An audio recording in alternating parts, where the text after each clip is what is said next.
what you wanted to do coming in? Yeah, it does. I mean, you can't really, there's things you can control, there's things you can't, right? I mean, you can control your execution as an offense, and that's all we're really focused on, and it gets you into it. Anytime you dig yourself into a hole, it's hard to truly come out of it, and I thought our kids tried to respond the right way, and we had some good things. We made some good plays. At the end of the day, it just wasn't consistent enough. It's 28-7. You guys get the ball twice in under 9 minutes in the second quarter. You get the ball out of the third, and you can't get anything. Mm-hmm. Yep. Was that kind of the finality there? A little bit. When you got the fourth down opportunity, and we don't execute on the fourth down, and we get the interception, and we get no points out of that drive. It was just really frustrating. Very frustrating. And then you go down, you're down 28-7. You go down and take the first drive of the second half, go down and score 28-14, and then we just struggled to play complementary football at the moment. Those guys did enough, I thought, defensively to help us to win the game. We just didn't do enough offensively, specifically in that second quarter. How frustrating is that with 2 weeks to go and we're still talking about execution and complementary football? Just frustrating, very. It is. There's no other really words for it. It's our job to get it right, and clearly not doing a good enough job from that standpoint. Can't put your finger on it without watching the tape, but it's not. There's no excuses. It just didn't get done. Did they do anything different than anyone else has done this year? A little. It looked like it. They may have. A little. They had a good plan. They played man coverage a little bit differently than they had shown to play it in terms of the way that they play their stacks and bunches. They definitely pressured more than they had in weeks past. They played a little bit more. They mixed coverage more, I think you would say, in some of the second and long situations, and definitely gave us some looks that we weren't really prepared for, or we just hadn't seen, or might have kind of got us a little spooked in some ways. But overall, same type of defense, but they definitely mixed it up a little bit, and kudos to them. When you go back and watch the film of this game, how much do you balance the fact that in certain areas you didn't do what you wanted to do, but also you're going up against Alabama? They got some really good players on that side of the ball. Yeah, I mean, it's a fine line. You don't want to make any excuses for preparation, game plan, play calling. There's no excuses for that not being up to the standard at which we're held at and I'm held at. You know that there's going to be some one-on-one matchups that may not win. That there's going to be some opportunities out there to win them, and that we do need to take advantage of them, and we can't turn the ball over against a good team like this. But ultimately, it's on me, and the guys, feel terrible for them. William, we haven't seen an explosive performance on the ground since that Florida game. Yeah. Where can you kind of pinpoint the struggle in that? It's a great question. We got to try to do a little bit more of a deep dive over the course of the next couple days here to find out what we can do to get it back going. I don't really have the full answer right now. We've tried a lot of different schemes, gap, zone, multiple different gap variations. Nothing's kind of got consistent work, consistent production right now. So I was really happy to see Ramon, break a tackle there at the end and take it to a big gain. And those are some of the things that we're going to need consistently for the next 2 weeks. And but we'll have to really look at it.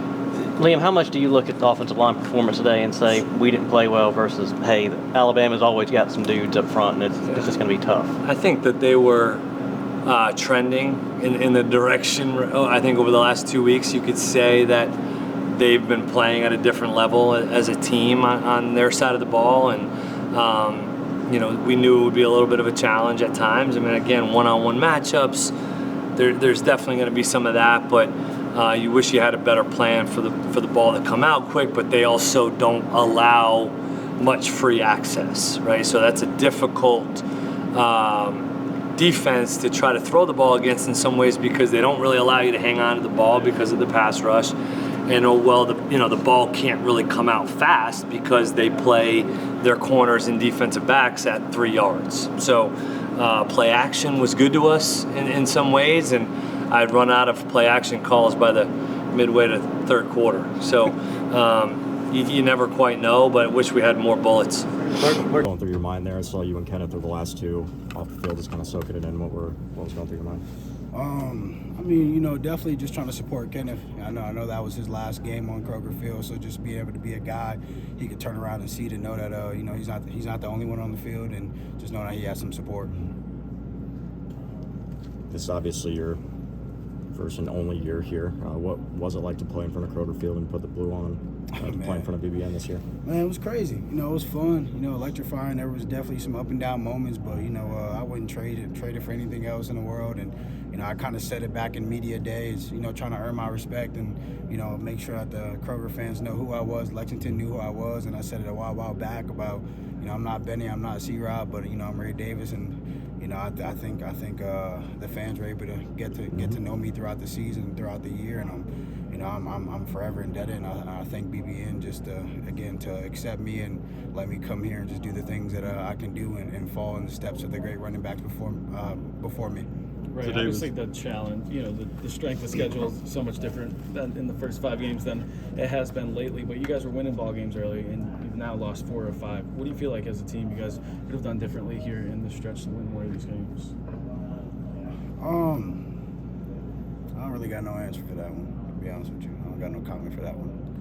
I'm ready for you. Obviously, you're a physical running back. What's it like to go up against a team like Alabama that is a physical defense and, you know, likes to hit as well?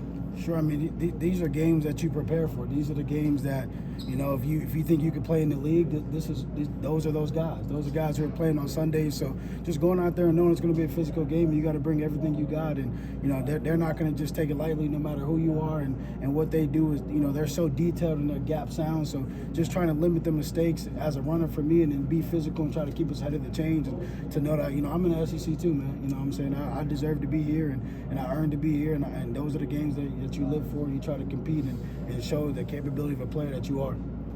I saw you on the field. You made a point. You kept saying 3 more games. That is kind of the message, not only to Kenneth, but just the guys in the locker room. You still got 3 more games left to try to get things going on the right foot. Yeah, season ain't over, man. You know what I'm saying? We still got South Carolina. We still got L's down, Louisville, and, you know, obviously we got the bowl game, man. So, I mean, yes, it's the last one in Kroger, but it's not the last football game we'll all play together. So, you know, just trying to remind him that, just preach that to the team. It's not over.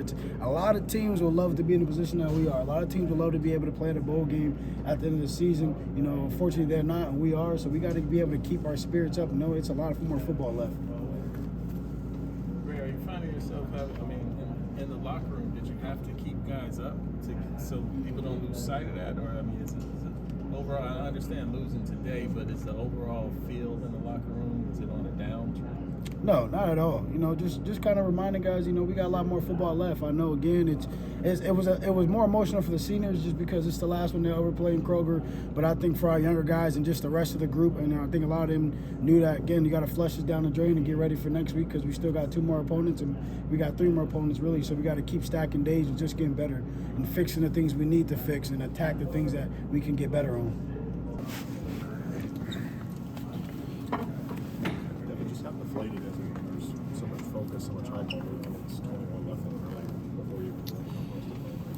Yeah, I mean, you know, anytime you play a good team like that and you hurt yourselves early on and you're playing catch up, you know, it's very hard to come back from. You know, like I said, they're a very well-coached team, had a ton of athletes out there, and, you know, we knew that. We knew that it was going to be a challenge, but, you know, when we put ourselves in bad positions early on, you can't do that against a team like Alabama. Evan, just how are you feeling after that? I mean, you took a lot of shots today. Yeah, I mean, it sucks to lose.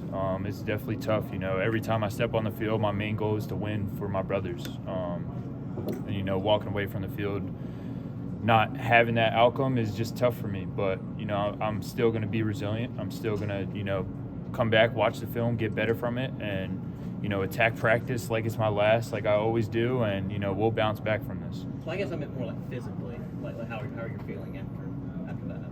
Yeah, physically, I mean, took a couple hits, but I feel fine now.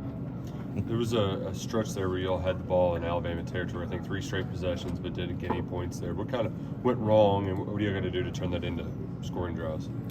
Yeah, I mean, definitely went wrong by not getting any points out of it.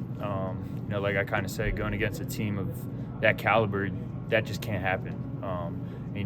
I'll put it on myself, not managing and, maybe not making the best throw or best decisions. But at the end of the day, we all need to look at ourselves and, just see how we can get better from that.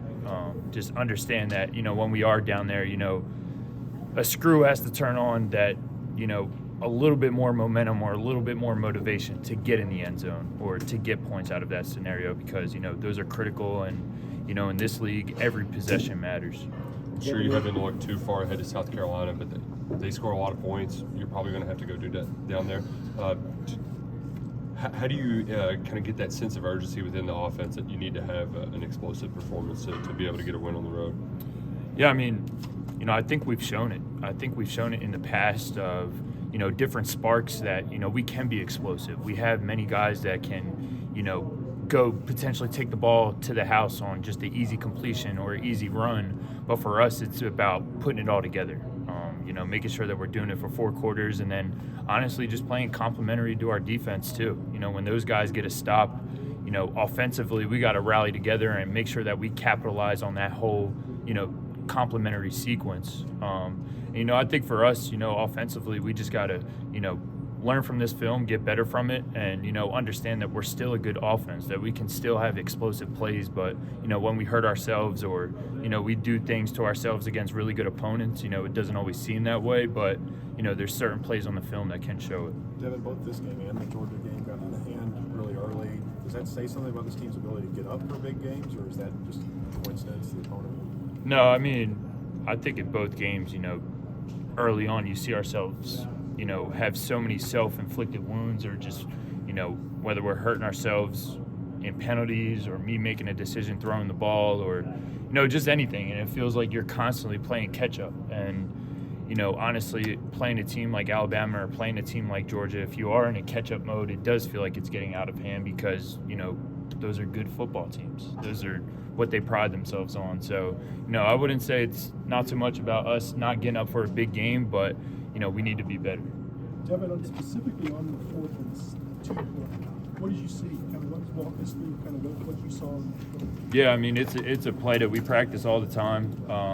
Kind of just starting in one formation, shifting to another. It's a quick game pass concept. Honestly, I was just reading it flat to stick.